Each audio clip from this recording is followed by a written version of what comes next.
do nascimento do sol até o ocaso, louvado seja o nome do Senhor. Amém. Meus irmãos, graça e paz, eu quero convidá-los a abrirem a palavra de Deus no Salmo de número 76. Esse salmo fala sobre o nosso poderoso defensor. Esse é o título da nossa mensagem nesta manhã, nosso poderoso defensor. Ao mestre de canto com instrumentos de cordas, salmo de Asaf, cântico. Conhecido é Deus em Judá, grande o seu nome em Israel. Em Salém está o seu tabernáculo e em Sião a sua morada. Ali despedaçou ele os relâmpagos do arco, o escudo, a espada e a batalha. Tu és ilustre e mais glorioso do que os montes eternos. Despojados foram os de ânimo forte, jazem a dormir o seu sono, e nenhum dos valentes pode valer-se das próprias mãos. Ante a tua repreensão, ó Deus de Jacó, paralisaram carros e cavalos. Tu, sim, tu és terrível. Se te iras, quem pode subsistir à tua vista? Desde os céus fizeste ouvir o teu juízo. Tremeu a terra e se aquietou, ao levantar-se Deus para julgar e salvar todos os humildes da terra.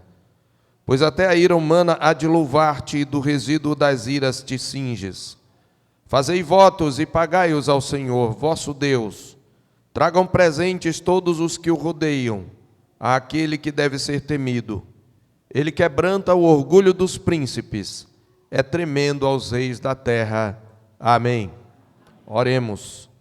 Deus Todo-Poderoso, Teu Espírito, Senhor, é irresistível. E aqueles a quem Tu queres falar, Tu hás de falar, porque o poder do Teu Espírito está além de toda resistência humana. É nesta confiança que nos aproximamos da Tua palavra. Pois embora ela tenha sido inspirada pelo Teu Santo Espírito, Senhor, necessitamos desse mesmo Espírito para abrir-nos o coração e os olhos da fé, a fim de que creiamos nesta palavra, a fim de que ela tenha impacto em nós.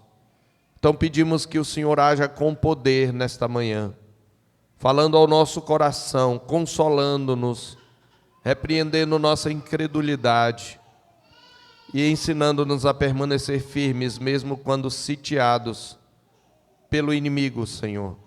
Nós te pedimos, fala conosco, em nome de Jesus. Amém. Meus queridos, é uma experiência comum e recorrente da igreja, desde o princípio do mundo da queda até a vinda de Jesus, que ela se sinta muitas vezes sitiada, cercada e talvez quase derrotada pelas forças do império das trevas. Desde o Éden, quando Satanás seduziu Adão e Eva, o Senhor já havia dito, no mesmo versículo em que ele traz a promessa de um Redentor, na mesma que é a primeira mensagem acerca do Cristo que haveria de vir, em Gênesis 3,15, o Senhor começa dizendo que ele poria uma inimizade entre a serpente e a mulher, entre a semente da serpente, uma descendência procedente de Satanás, e a semente da mulher, uma descendência espiritualmente procedente da geração redimida. E desde aquele momento, desde que Caim matou Abel, a semente santa é sitiada, é atacada e muitas vezes até esmagada pela semente de Satanás. Nós vamos ver ao longo da história isto acontecer. E às vezes essas duas sementes estão até mesmo presentes na mesma igreja visível, porque muitos que são da semente de Satanás, eles muitas vezes professam externamente a fé, porém, no final de tudo, o joio será revelado e separado do trigo pelo Senhor na sua vinda. Mas até lá, é uma experiência recorrente da igreja, de ela ser sitiada, cercada, e por vezes sentindo-se enfraquecida e quase destruída ao longo da história. Desde o início até o fim, o Senhor Jesus disse isso. Ele falou que nós seríamos perseguidos, que nós seríamos entregues, até mesmo pelos da própria família. Ele falou isso lá em Lucas capítulo 21, no seu sermão acerca do final de todas as coisas. O Senhor Jesus diz, os discípulos perguntam quando sucederiam, que sinal haveria da sua vinda. Ele responde no verso 8, vede que não sejais enganados, porque muitos virão em meu nome dizendo, sou eu, e também chegou a hora, não o sigais. Quando ouvirdes falar de guerras e revoluções, não vos assusteis, porque é necessário que primeiro aconteçam estas coisas, mas o fim não será logo. É necessário. Haverá, então, lhes disse, levantar-se-á nação contra nação, e reino contra reino.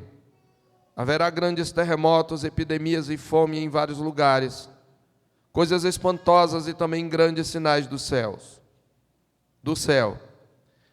Veja, o Senhor Jesus não está falando de um período, vamos dizer, ainda no futuro distante. O que o Senhor Jesus está dizendo é algo que aconteceria desde a sua primeira vinda e sua ascensão até a sua segunda vinda. Estas coisas têm acontecido ao longo dos anos, mas ele continua. Antes, porém, de todas estas coisas, lançarão mão de vós e vos perseguirão, entregando-vos às sinagogas e aos cárceres, levando-vos à presença de reis e governadores por causa do meu nome. E isto vos acontecerá para que deis testemunho. Assentai, pois, em vosso coração, de não vos preocupardes com o que haveis de responder, porque eu vos darei boca e sabedoria, a quem não poderão resistir, nem contradizer todos quantos se vos opuserem, e sereis entregues até por vossos pais, irmãos, parentes e amigos, e matarão alguns dentre vós. De todos, veja, de todos sereis odiados por causa do meu nome. Esta é a palavra de Jesus aos seus discípulos. E ele não está falando apenas aos seus discípulos, mas a todas as gerações. E, embora muitas vezes esqueçamos, devemos sempre trazer à memória que enquanto nós estamos aqui cultuando em liberdade, cerca de 200 milhões de cristãos estão sendo perseguidos e estão sendo encarcerados. Igrejas estão sendo destruídas, porque o povo de Deus sempre será perseguido.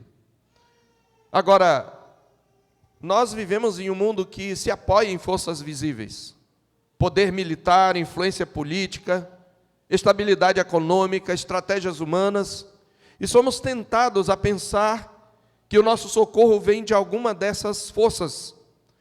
A sensação de segurança costuma ser construída sobre aquilo que pode ser contado, medido ou exibido. No entanto, a história demonstra, irmãos, repetidas vezes, que o que parece sólido pode ruir de um dia para o outro. Poderíamos passar a manhã toda falando de impérios e fortalezas inexpugnáveis que ruíram no tempo em que o Senhor determinou para eles. Pois o Salmo 76, irmãos, ele nos conduz a esta realidade. Ele não começa com exércitos, mas com o nome de Deus. Ele não começa com estratégias bélicas, mas com a presença do Senhor. Ele nos ensina que a verdadeira segurança do povo de Deus não está nem na ausência de ameaças, nem na presença de possíveis aliados que simpatizam com a igreja do Senhor e com o seu povo. A grande e verdadeira segurança do povo de Deus está na glória, no poder e na majestade do seu defensor. E normalmente essa glória é tanto mais pujante quanto mais esse povo está oprimido e indefeso, porque fica claro que não é pela sua força. Nós precisamos ter em mente o contexto deste salmo. Ele nos mostra quem é o nosso Deus quando as nações se levantam. Quando os poderosos se arrogam autossuficientes e quando a história parece escapar ao controle humano. Esse salmo revela o poder e a majestade do nosso defensor, ontem, hoje e no dia final. O Salmo 76, irmãos, falando um pouco no contexto literário, ele integra o grupo dos chamados Cânticos de Sião, ao lado do Salmo 46, do Salmo 48, do Salmo 84, do 87 e do 122. E alguns ainda acrescentam mais um ou dois salmos, como o 137. Porque esses salmos celebram o Monte Sião, ali onde ficava Jerusalém, especialmente a fortaleza e o templo. Não só como cidade histórica, mas como lugar da habitação pactual de Deus. Sabemos que hoje esse lugar geográfico não é exatamente mais a habitação de Deus, mas em algum momento ele foi aquele lugar onde Deus se revelou de um modo especial. O ponto onde o céu tocou a terra e pela graça ele trouxe as bênçãos da aliança. E a estrutura desse salmo, nessa estrutura ele vai mostrar. Mas eu quero, antes de falar da estrutura, falar do contexto histórico. É um consenso entre os estudiosos que, tal como o Salmo 48, esse salmo pode ter sido composto, lembre-se que ele é um salmo de Asaf, isso significa possivelmente que foi um filho de Asaf, e ele é um salmo provavelmente composto depois que Senaqueribe tentou invadir Jerusalém e fez duras ameaças ao povo de Deus. E nesse momento era o rei Ezequias, e ele se sentiu fraco e indefeso contra aquele que estava se erguendo como o império, o novo império, que estava varrendo todas aquelas nações. O reino do norte já havia caído, possivelmente, e agora o reino do sul estava ameaçado. E nós encontramos o contexto histórico provável em Isaías 38, em 2 Reis 20, e também em 2 Crônicas 32. Na verdade, desde Isaías capítulo 36, 2 Reis 18 e 2 Crônicas 32, eu vou ler a versão de Isaías. Diz a palavra de Deus em Isaías 36, que no ano 14º do rei Ezequias, subiu Senaqueribe, rei da Assíria, contra todas as cidades fortificadas de Judá, e as tomou. Havia várias cidades que eram fortificadas, a maioria das cidades eram amuralhadas, mas está dizendo que ele tomou todas as cidades. Todas aqui é uma hipérbole, exceto Jerusalém, porque o rei da Assíria enviou Rabsaque de Laquis a Jerusalém, ao rei Ezequias com grande exército. Parou ele na extremidade do aqueduto do açude superior. Observe como ele está, para mostrar a veracidade do texto, inclusive localizando aqui a geografia, junto ao caminho do campo do lavadeiro. Então saíram a encontrar-se com ele Eliaquim, filho de Uquias, o mordomo, Sebna, o escrivão, e Joá, filho de Asaf, veja, filho de Asaf, o cronista. Tinha gente, compositor ali presente. Rabsaque lhes disse: Dizei Ezequias, assim diz o sumo rei, o rei da Assíria, que confiança é essa em que te estribas? Bem posso dizer-te que teu conselho e poder para a guerra não passam de vãs palavras. Em quem, pois, confias para que te rebeles contra mim? Confias no Egito? esse bordão de cana esmagada, o qual, se alguém nele se apoiar, lhe entrará pela mão e a traspassará. Assim é Faraó, rei do Egito, para com todos os que nele confiam. Mas se me dizes, confiamos em Javé, no Senhor, nosso Deus, não é esse cujos altos e altares Ezequias removeu e disse a Judá e a Jerusalém, perante este altar adorareis? Ora, pois, empenha-te com meu senhor, rei da Assíria. Dar-te-ei 2.000 cavalos, se de tua parte achares cavaleiros para os montar. Como, pois, se não podes afugentar um só capitão dos menores servos do meu senhor, confias no Egito por causa dos carros e cavaleiros. Agora subi eu agora sem o Senhor contra esta terra para destruir? Pois o Senhor mesmo me disse, sobe contra a terra e destrói. Ele chega a usar o nome do Senhor aqui. Então disseram Eliaquim, Sebna e Joá, Rabsaque, pedimos que nos fales em aramaico aos teus servos, porque o entendemos. E não nos fales em judaico. Ele estava falando na língua deles, aos ouvidos do povo, para que o povo não desanime. Mas Rabsaque lhes respondeu, mandou-me acaso o meu senhor para dizer-te essas palavras a ti, somente a teu senhor, e não antes aos homens que estão assentados sobre os muros, para que comam convosco o seu próprio excremento, e bebam a sua própria urina? Então Rabsaque se põe de pé, e fala, e grita, em judaico, ouvi as palavras do sumo rei da Assíria. Assim diz o rei, não vos engane Ezequias, porque não vos poderá livrar. Observe a afronta ao Senhor, nem tampouco Ezequias vos faça confiar no Senhor, dizendo, o Senhor certamente nos livrará, e esta cidade não será entregue nas mãos do rei da Assíria.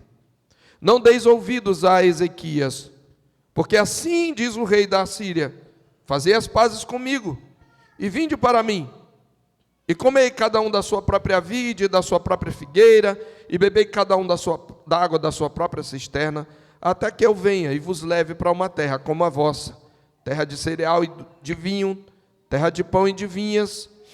Ou seja, ele iria deportá-los. Ou seja, se entreguem, abram as portas da cidade. Eu vou levar vocês para uma terra tão boa quanto a de vocês. Não vos engane Ezequias dizendo, o Senhor nos livrará. Acaso os deuses das nações livraram cada um a sua terra das mãos do rei da Assíria? E aí ele vai citar várias nações que confiaram nos seus deuses. Acaso, onde estão os deuses de Amate e de Arpade? Onde estão os deuses de Sefarvaim? Acaso livraram eles a Samaria das minhas mãos? Quais são, dentre todos os deuses destes países, os que livraram a sua terra das minhas mãos, para que Javé, o Deus de Israel, livre a Jerusalém das minhas mãos? E eles se calaram e não responderam palavra, porque assim lhes havia ordenado o rei, dizendo, não lhes respondereis. Então Eliaquim e uma comitiva foi, lembra, filho de Asaf, o cronista, está escrevendo os registros. Rasgaram suas vestes, um sinal de desespero. Vieram ter com o rei Ezequias e lhe referiram as palavras de Rabsaque. Ezequias consulta a Isaías e diz, olha Isaías, será que o teu Deus terá ouvido as palavras de Rabsaque? Porque ele afrontou o Deus vivo. Ele diz isso no verso 4. E repreenderá as palavras que o Senhor ouviu. Faze, pois, as tuas orações, e o profeta Isaías vai orar por ele. E ainda mais, o rei da Assíria manda uma carta, e eu não vou ler essa carta. E depois de ler a carta, Ezequias vai para a casa do Senhor, para o templo. A cidade está sitiada pelo mais poderoso exército do mundo. E ele vai para aquele lugar, ele estende a carta perante o Senhor, e ele ora dizendo, ó Senhor dos exércitos, Senhor dos exércitos, Deus de Israel, que estás entronizado acima dos querubins, tu somente és o Deus de todos os reinos da terra. Tu fizeste os céus e a terra. Inclina, ó Senhor, os ouvidos e ouve. Abre, Senhor, os olhos e vê. Ouve as palavras de Senaqueribe, as quais ele enviou para afrontar o Deus vivo. E Ezequias admite que, de fato, as outras nações não resistiram a Senaqueribe. Porque ele diz: verdade é, Senhor, que os reis da Assíria assolaram todos os países e suas terras, e lançaram no fogo os deuses deles. Mas ele sabe, porque não eram deuses. Deuses não eram, senão obra das mãos de homens, madeira e pedra, por isso os destruíram. Agora, pois, ó Senhor, nosso Deus, livra-nos das suas mãos. Qual é o propósito? Para que todos os reinos da terra saibam que só Tu és Deus. Esse é o contexto do Salmo, e eu estou me detendo nele para que você entenda a força do Salmo. Porque ele foi escrito por alguém que possivelmente presenciou num desses muitos cercos que o povo de Deus teve. Nós sabemos que Ezequias era um rei piedoso, que andou nos caminhos de Davi, seu pai.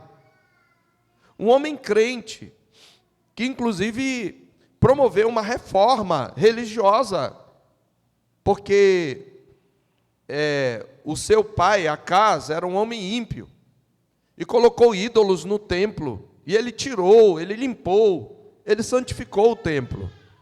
Mas agora ele se vê cercado pelo mais poderoso exército do mundo. E então a Bíblia diz que Isaías, filho de Amós, tem uma palavra do Senhor para ele, dizendo: assim diz o Senhor Deus, visto que me pediste acerca de Senaqueribe, rei da Assíria, esta é a palavra que o Senhor falou a respeito dele. Observe o tom e o paradoxo. Quem é que responde? Uma virgem. Na verdade, ele está falando da esposa de Javé. Mas a virgem é a imagem da fragilidade. Ele diz: a virgem filha de Sião te despreza e zomba de ti. A filha de Jerusalém meneia a cabeça por detrás de ti. Tipo, ele passou e... coitado. A quem afrontaste? E de quem blasfemaste? E contra quem alçaste a voz? E arrogantemente ergueste os olhos contra o Santo de Israel.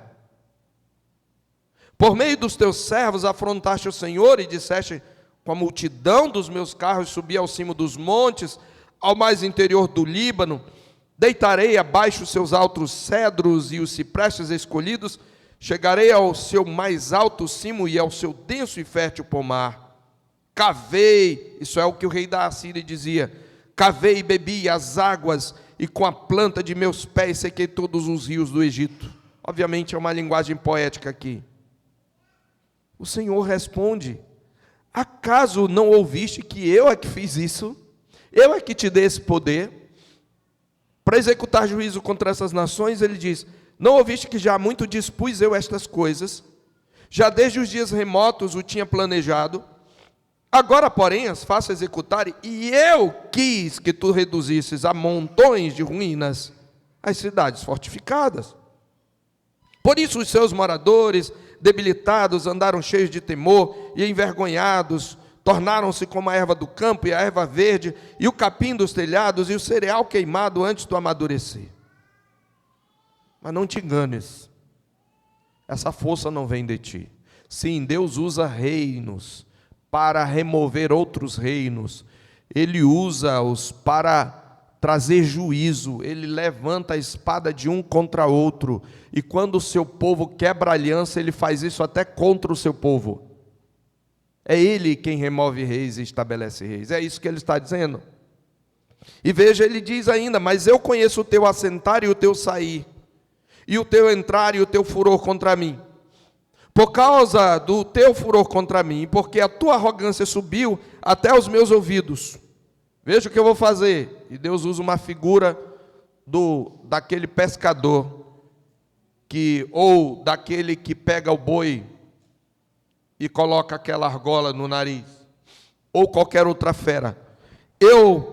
Eis que porei meu anzol no teu nariz, e o meu freio na tua boca, e te farei voltar pelo caminho por onde vieste. Isto te será por sinal: este ano se comerá o que espontaneamente nascer, e no segundo ano que daí proceder. No terceiro ano, porém, semeai e colhei, plantai vinhas e comei os seus frutos. O que escapou da casa de Judá e ficou de resto, tornará a lançar raízes, porque algumas cidades tinham sido invadidas. Para baixo e dará fruto por cima. O meu povo não será destruído, é o que Deus está dizendo. Porque de Jerusalém sairá o restante, do monte Sião que escapou. O zelo do Senhor dos Exércitos fará isto.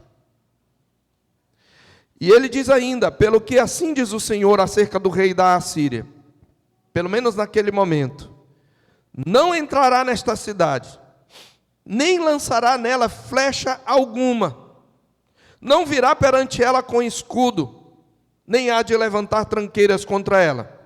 Pelo caminho por onde vier, por esse voltará.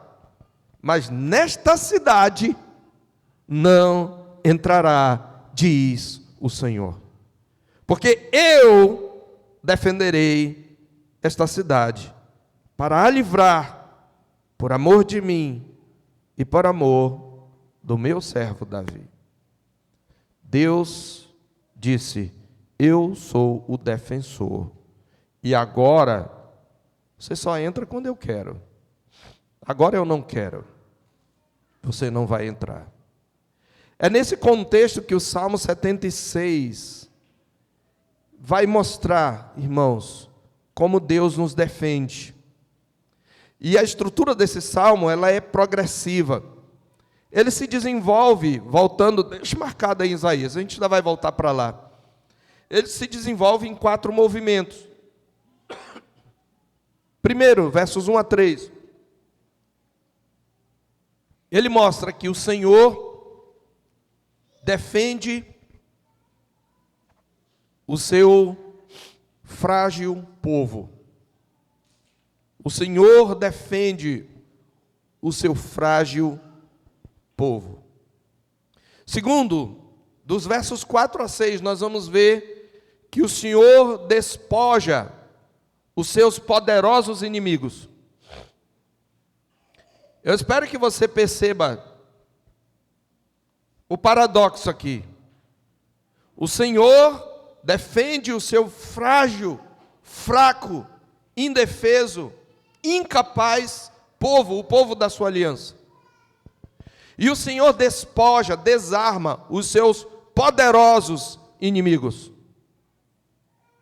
Terceiro, o Senhor julgará o mundo e salvará os humildes da terra. Esse terceiro ponto é importante numa questão. Os livramentos presentes do Senhor ao longo da história do seu povo são vislumbres do seu juízo final sobre os ímpios e da consumação da salvação do povo. O salmista, ele contempla o livramento que ele vivenciou, e nesse ponto 3, ele olha para frente e, com base nessa experiência, ele diz: o mesmo Deus que me livrou, ele vai cumprir as outras promessas, ele vai julgar o mundo, ele vai salvar os humildes da terra, versos 7 a 10. E por último, nos versos 11 e 12, o Senhor deve ser reconhecido, honrado e adorado. Todo aquele que se opõe a ele, um dia terá um destino que lamentará por toda a eternidade. Terá um destino terrível. Então vamos ao ponto. Esse movimento é intencional, porque você vai perceber que o salmista começa com uma libertação concreta vivenciada por ele em Sião, e ele termina com a submissão universal dos reis da terra. Ele parte de um evento histórico específico e ele avança até o horizonte do juízo final. Então é por isso que muitos associam o Salmo à derrota do exército assírio nos dias de Ezequias. Nesse dia, quando nós lemos aqui grande parte do texto.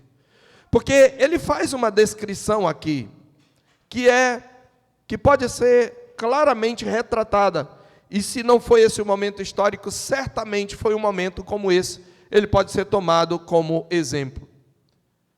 Aqui a ideia ele vai mostrar que guerreiros foram incapacitados numa única noite. E essa ideia, ela se harmoniza de maneira impressionante com aquele episódio. Ainda que o texto não mencione nomes, ele respira a atmosfera de uma intervenção divina, real, concreta e datável. Mas o Salmo não se esgota naquele acontecimento. Ele toma aquela libertação como um modelo para o agir de Deus na história, que traz consolo para nós. O que ocorreu em Jerusalém naqueles dias de Ezequias aponta para o que ocorrerá em toda a terra. O Deus que interveio numa noite específica é o mesmo Deus que julgará definitivamente o mundo. Então, vindo ao primeiro ponto, o Senhor defende o seu povo. Observe que o Salmo se inicia com uma declaração teológica que estabelece o tom de tudo que segue. Ele diz: conhecido é Deus em Judá, grande o seu nome em Israel. Você sabe que a poesia hebraica tem um paralelismo, ideias que se repetem, se contrastam, se completam de várias maneiras. Aqui são ideias que se repetem. Deus é conhecido em Judá. Lembre que Judá é o lugar onde está o trono, onde está Jerusalém, e tipologicamente aponta para a igreja. Aquela era a igreja do Velho Testamento. Deus é conhecido pelo seu povo, é o que ele está dizendo. Deus faz grande o seu nome em Israel. Antes de falar de exércitos ou batalhas, o salmista fala no nome de Deus. Judá e Israel aparecem em paralelo para indicar a totalidade do povo da aliança. Ele está dizendo que Deus não é uma divindade regional limitada, mas ele se revelou historicamente, redentivamente ao seu povo, ao povo da sua aliança. Mas quando ele diz que o Senhor é conhecido, ele não está falando apenas de uma informação religiosa. Ele está dizendo que Deus é conhecido pela sua manifestação poderosa. Os versículos seguintes vão explicar isso. Como Deus se faz conhecido? Pelos seus atos redentores e de julgamento. Sim, Deus se faz conhecido por sua palavra. Deus fala, Deus age e Deus explica suas ações. É assim que Deus se revela. Deus se faz conhecido quando Ele age, e o seu nome se torna grande quando a sua mão intervém. E o verso 2 vai aprofundar essa realidade. Ele diz: em Salém está o seu tabernáculo. Essa é uma abreviatura, é uma diminuição de Jerusalém, onde estava o tabernáculo e depois o templo, e em Sião sua morada. Então, é interessante porque que ele está falando Salém, não Jerusalém, porque ele quer destacar que ali onde o Senhor está, reinará a paz, porque shalom a palavra shalom, é a palavra que é mais do que tranquilidade, ausência de guerra, a ideia de riqueza e abundância, de bênçãos. Não é por acaso que a cidade da paz é o lugar onde Deus habita. A arca da aliança, meus irmãos, estava ali, o templo estava ali, o nome do Senhor estava ali, a segurança do povo, portanto, não estava na espessura dos muros, nem na força do exército, ou na habilidade política dos governantes para fazer qualquer tipo de aliança. Ela nascia da presença pactual de Deus. Jerusalém é protegida porque o Senhor decidiu habitar ali. A defesa é consequência da comunhão de Israel com seu Deus. E lembre-se, nós estamos falando da Jerusalém antes de Cristo. E nós obviamente sabemos por toda a revelação, pelo conjunto da revelação, que Jerusalém aponta para a igreja. Então esse é o ponto. A igreja não é defendida pela força de exércitos, nem pela habilidade política de governantes favoráveis a ela, ou por algum tipo de habilidade que ela tem. O que dá a ela defesa é o nome do Senhor. O nome do Senhor está sobre ela. O versículo 3, então, vai mostrar o efeito dessa presença, e é aí que ele mostra a experiência que aconteceu lá com Senaqueribe.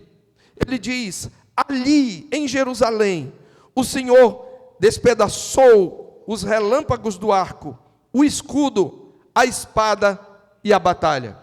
Ele quebrou as flechas do arco, ele destruiu o escudo, ele destruiu a espada e a batalha.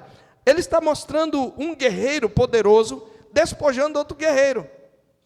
Ele quebra a força do seu arco, ele arranca o seu escudo, ele arranca a sua espada e ele acaba, ou melhor, ele vence a batalha.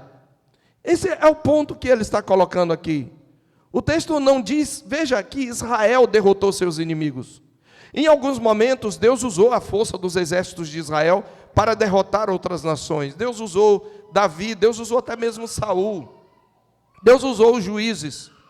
Mas o salmista está descrevendo um outro tipo de livramento. É um livramento no qual Israel não fez coisa alguma. E vez por outra, Deus vai fazer isto. Deus usa instrumentos humanos para nos livrar.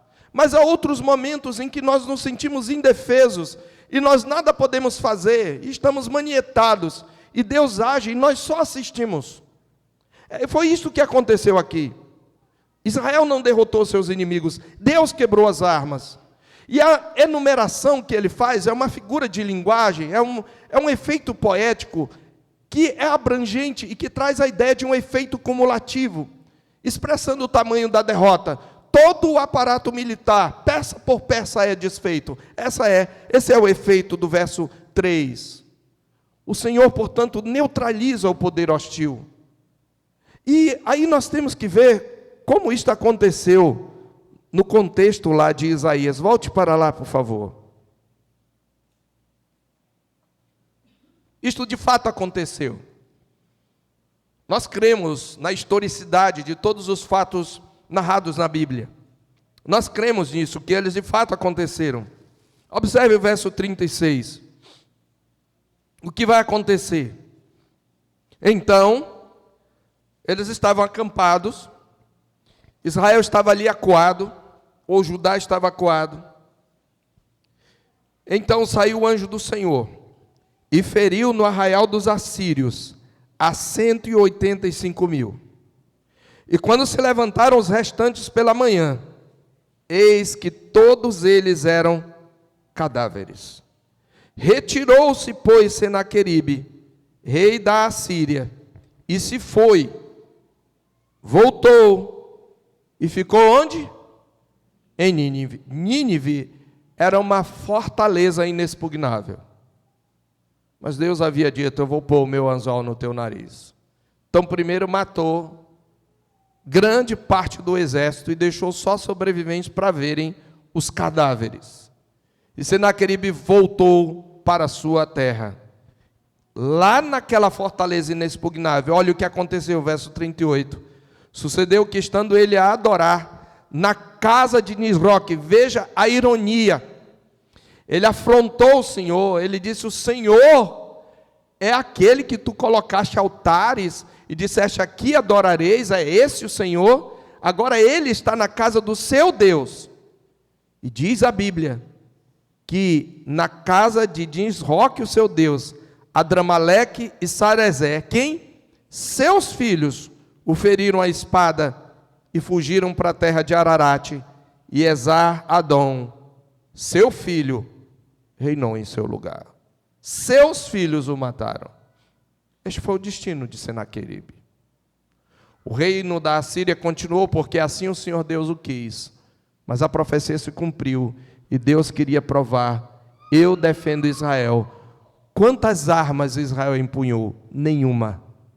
E é exatamente isso que o Salmo 78, queridos, está a nos mostrar. É isso que ele quer dizer quando ele diz ali em Sião, quando os inimigos estavam cercando a cidade, ele despedaçou os relâmpagos do arco, o escudo, a espada e a batalha. Aqui vem então o que seria a primeira verdade do Salmo. Quando Deus, o Deus que habita no meio do seu povo, Ele próprio assume a sua defesa. Nós não precisamos confiar em salvadores humanos. Senaqueribe chegou a dizer: você confia no Egito? O Egito não é nada. E houve momentos em que os reis de Israel e de Judá fizeram aliança com o Egito. Mas o Senhor, Ele está dizendo: você não precisa de aliados. Nós não precisamos, irmãos, do apoio de governantes humanos. Nós não precisamos usar força bélica. Deus habita no meio do seu povo e Ele o defende. Igreja do Senhor, nossa defesa continua não estando em mãos humanas, mas na presença fiel do Deus da aliança no meio do seu povo reunido. Mas Deus manifesta o seu poder e majestade fazendo mais do que defender seu povo. Em segundo lugar, Ele despoja os seus inimigos, e é isto que Ele vai descrever de maneira mais detalhada nos versos 4 a 6. Ele começa contemplando a glória divina. É como se ele contemplasse Deus como guerreiro brandindo sua espada contra os assírios. Em contraste com a pretensa força humana, observe o que ele diz: tu és mais ilustre e mais glorioso do que os montes eternos. Os montes eternos aqui são figuras para os reis que se achavam poderosos. Você lembra que o Senhor fala isso na profecia de Isaías? Você está dizendo: eu vou subir ao monte alto. O Senhor é mais ilustre, mais glorioso, porque os montes são símbolos de estabilidade e permanência, e representa aquilo que parece inabalável. Contudo, Ele está dizendo: a tua glória supera até mesmo o que parece eterno. Se a referência histórica é a invasão assíria, há uma ironia, porque nos montes onde os invasores planejaram transformar Jerusalém em presa, ali mesmo eles se tornaram presa, o predador foi despojado. Ou melhor, na sua fortaleza, o rei foi morto. Por isso o versículo 5 declara: despojados estão os fortes de coração. Homens experientes, confiantes em sua força, estão agora desarmados, frágeis. O texto diz: dormem no seu sono, nenhum dos valentes pode usar as mãos. Literalmente, o texto hebraico diz: eles não encontraram as suas mãos, aquilo com que eles lutam. A imagem é contundente. Guerreiros treinados tornam-se impotentes. E é exatamente isso que nós lemos em Isaías 37, especialmente o verso 33, de que o inimigo não lançaria nenhuma flecha sequer contra a cidade. O império assírio foi derrotado de maneira sobrenatural numa única noite. O agressor ficou indefeso. Deus despoja seus poderosos inimigos. Entretanto, irmãos, a Escritura, ela não transforma esse tipo de intervenção em uma regra automática, é óbvio. Outros salmos vão retratar períodos de sofrimento e derrota. Deus não prometeu livramentos espetaculares continuamente, mas prometeu manifestar sua soberania de maneira constante. Ele pode agir de forma extraordinária, mas Ele permanece livre em seus modos e tempos. Ainda assim, o princípio permanece: a mais poderosa força bélica humana se dissolve diante da presença do Senhor.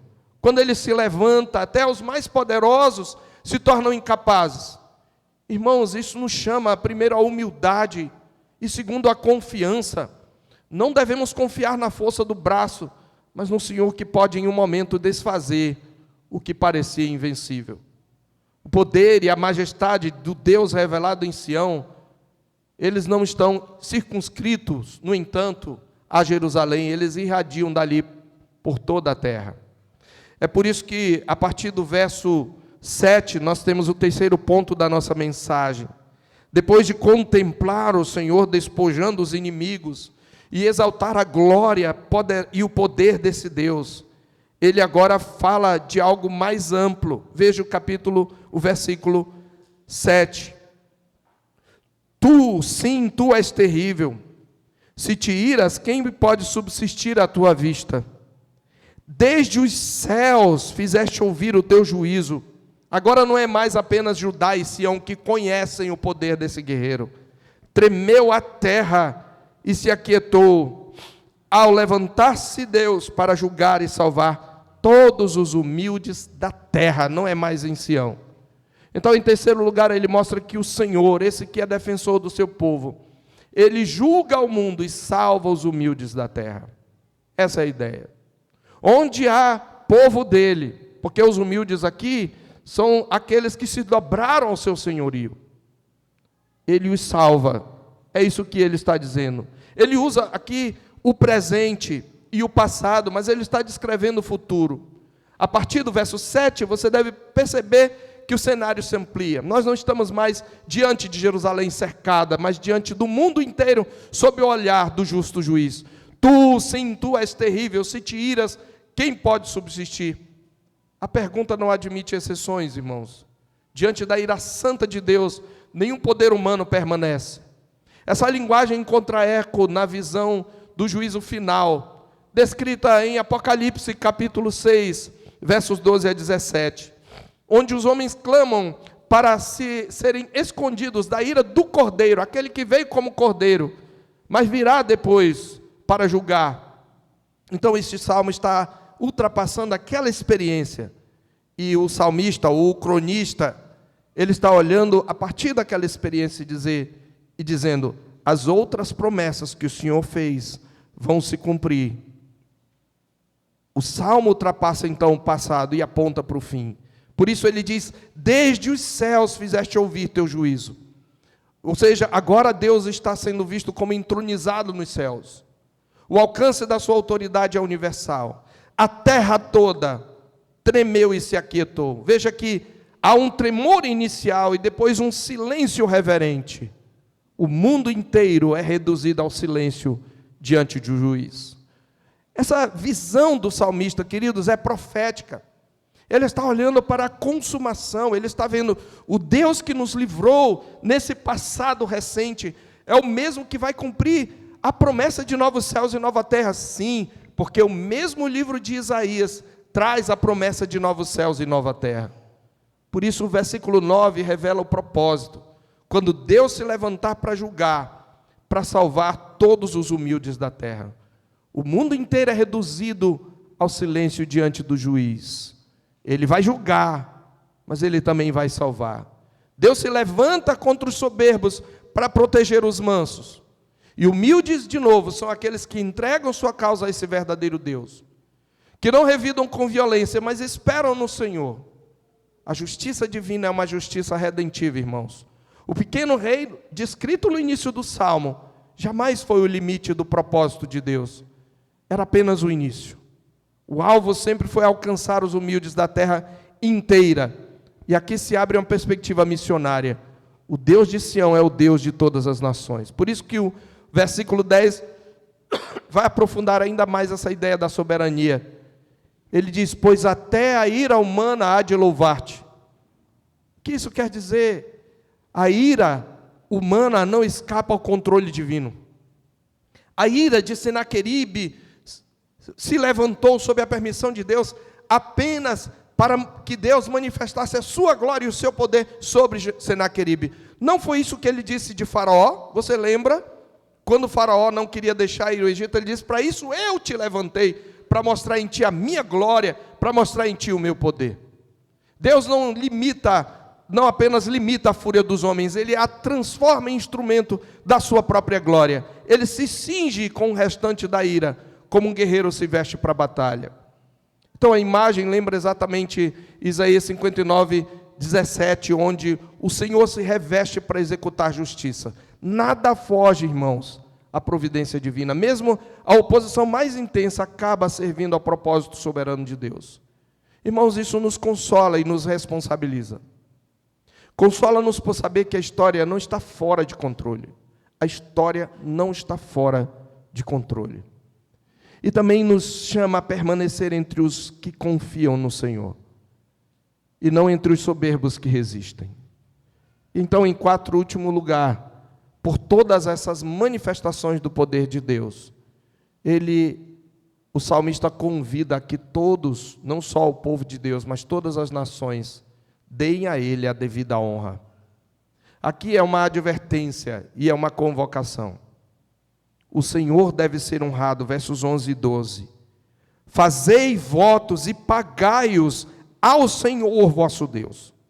Tragam presentes todos os que o rodeiam, àquele que deve ser temido. A imagem aqui é do rei vencedor, que derrotou seus inimigos, e o seu povo, que foi por ele protegido, vem trazer-lhe presentes. Essa é a imagem, o rei guerreiro que venceu. E o povo vem honrar, vem pagar seus votos àquele que deve ser temido.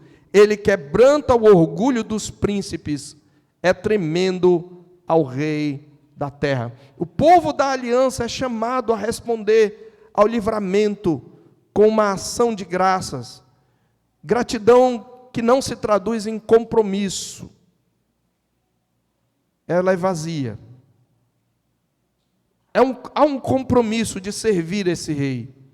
Mas o chamado se expande, ele diz: todos os que estão ao redor dele tragam presentes. A ideia de um tributo, as nações são convocadas a reconhecer a soberania do Senhor. Essa convocação equivale à do Salmo 2, quando as nações são convocadas a beijar o filho para que ele não se irrite, a beijar o ungido de Deus. Então, após a libertação nos dias de Ezequias, é interessante que muitos trouxeram presentes a Jerusalém. Curiosamente, em 2 Crônicas 32, 23 está registrado. Aquele gesto histórico antecipou algo maior, o reconhecimento universal do senhorio de Deus.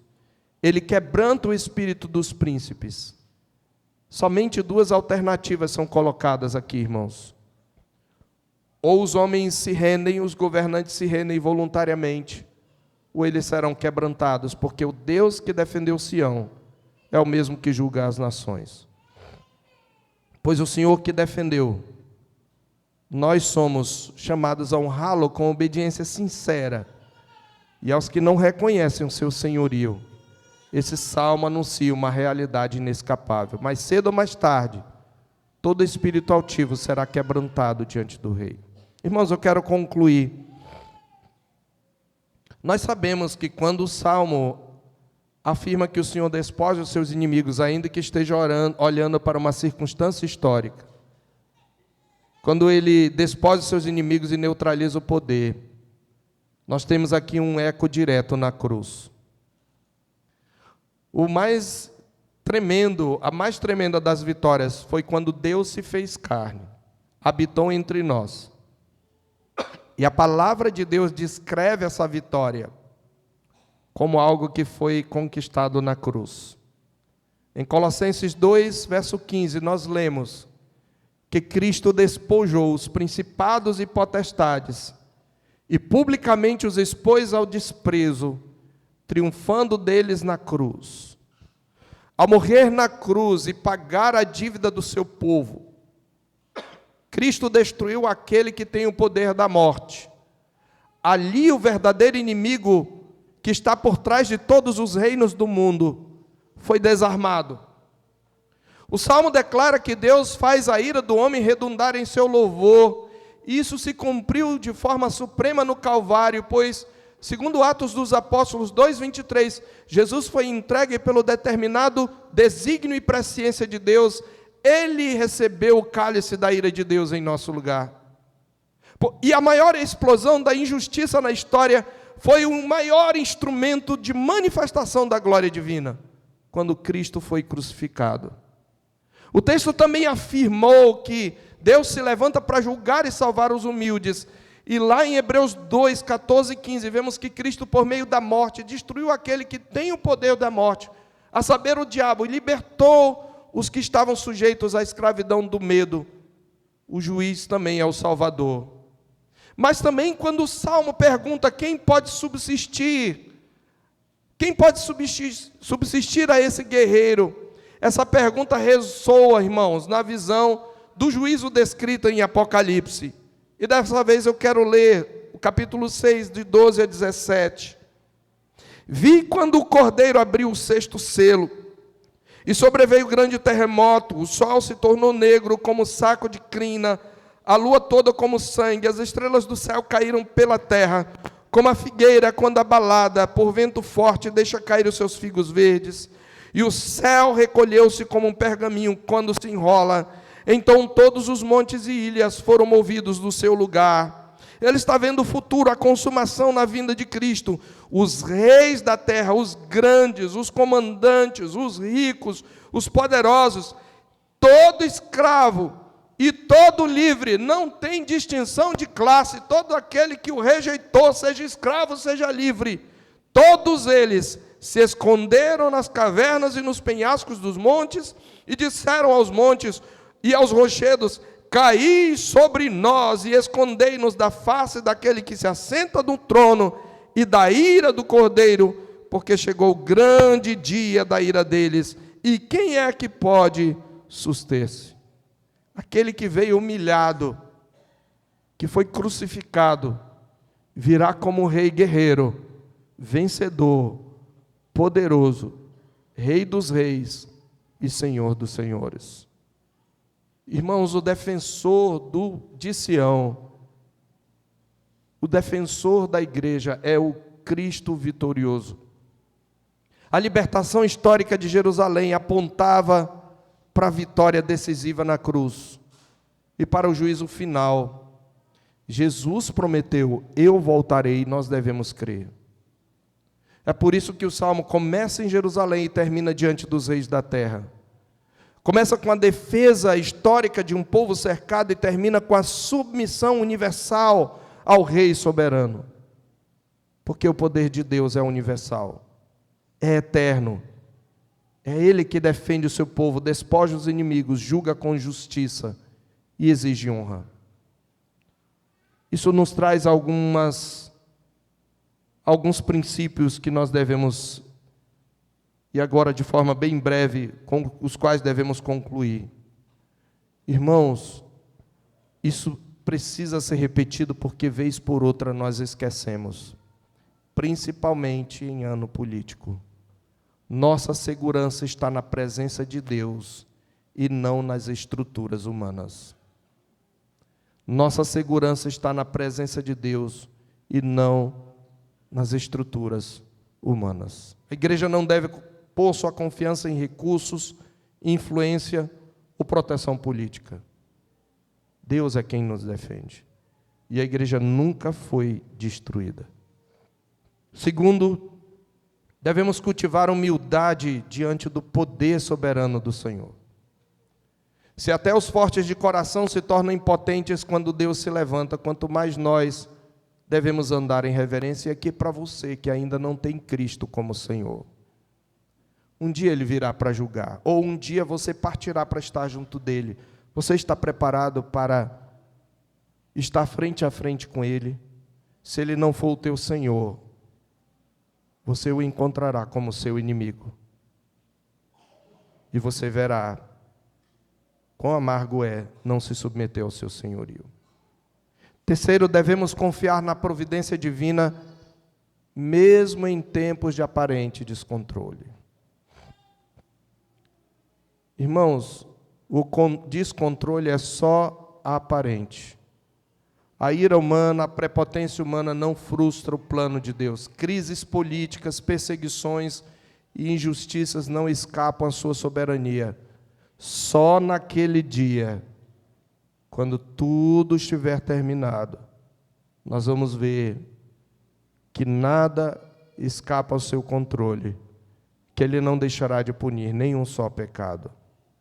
Ele governa inclusive aquilo que parece ameaçar a igreja. Em quarto lugar, devemos nos identificar com os humildes, os que esperam no Senhor. O juízo de Deus é também salvação para os mansos. A igreja é chamada a não revidar segundo a lógica do mundo, mas a entregar sua causa ao Senhor, aguardando a sua justiça. E nós demonstramos se somos ou não humildes na forma como reagimos à oposição que se levanta contra nós. E por último, todos são chamados à submissão diante do Rei. Todos são chamados, todos são convocados, e é isso que nós devemos pregar quando pregamos o Evangelho. E se você ainda não se submeteu, arrependa-se dos seus pecados e confesse Jesus como Senhor.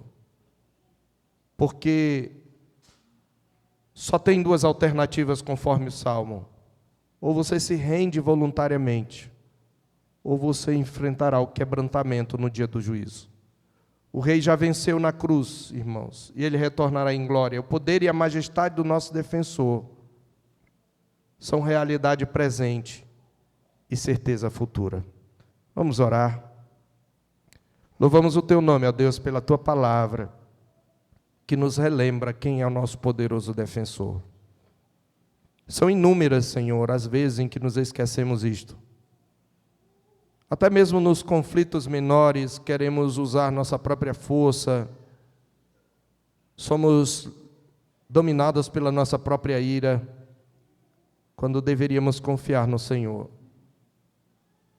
Ajuda-nos, ó Deus, e fortalece-nos, lembrando-nos quem é o nosso defensor, para que não venhamos a fazer alianças escusas, para que não venhamos a lançar mão de ideologias pagãs e malignas, achando que elas têm a resposta e a solução, quando de fato a solução está no Evangelho de Cristo.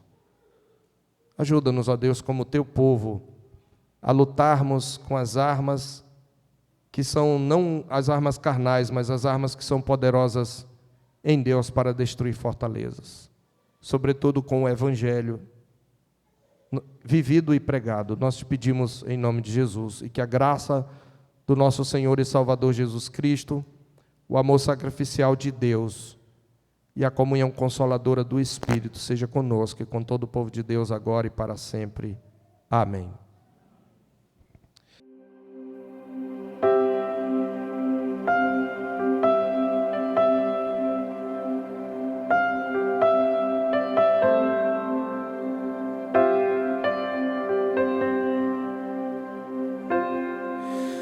Tu és bem-vindo aqui.